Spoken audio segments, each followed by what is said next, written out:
ఇప్పుడైతే ఇది మరుగుతుంది కదా, మరిగేటప్పుడు మా మమ్మీ అయితే ఈ మసాలాస్ అన్నీ తీసేస్తుంది.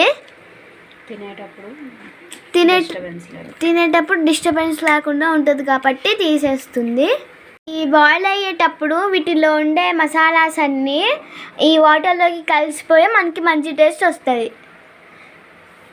మా మమ్మీ ఇప్పుడు కొత్తిమీర ఇంకా పుదీనా యాడ్ చేస్తుంది. ఇప్పుడైతే ఫస్ట్ అయితే పుదీనా యాడ్ చేసి కొత్తిమీర యాడ్ చేసింది గైస్.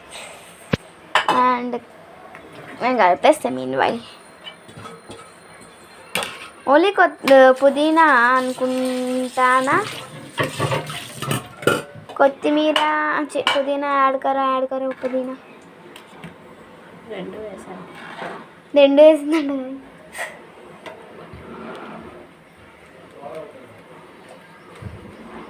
ఇక్కడ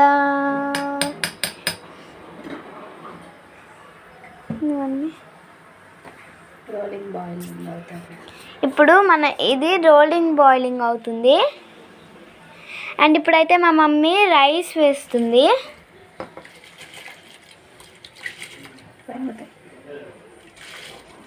పడ్డాయా చూసారా? నీకు తెలుసా, నేను కొన్ని రైస్ వేసేసాను ముందే మసాలాస్తో పాటు. రైస్ వేస్తాం కదా, రైస్ వేసిన తర్వాత ఈ వాటర్ అనేది కొంచెం సేపు ఉడకాలి.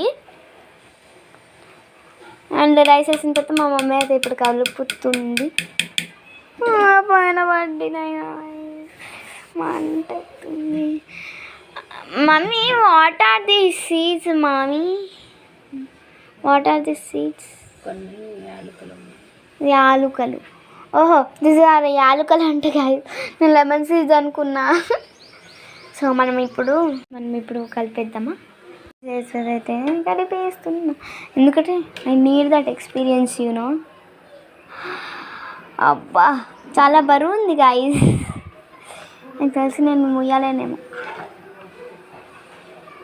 అబ్బా సడన్గా వైట్ రైస్ బయటకు వచ్చేస్తే ఏంటంటే గైస్, ఈ రైస్ ఉడకాలన్నమాట.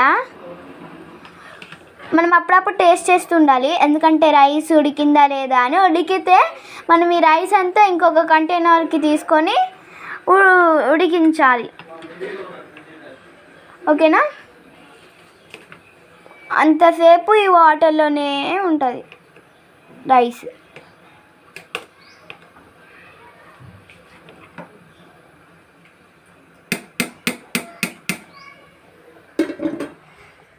ఇక్కడ తెలుసా గైస్, నాకు బిర్యానీ చేయడానికి ఒక ఐడియా ఉంటుంది.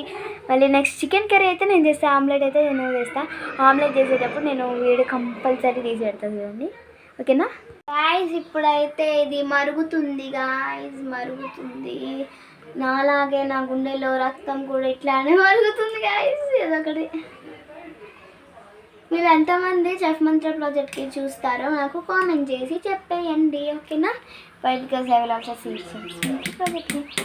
అండ్ సీజన్ 5 అయితే మొత్తం చూడలేదు, ఎందుకంటే మా టీవీలో ఆహా డబ్బులు అయిపోయినాయి.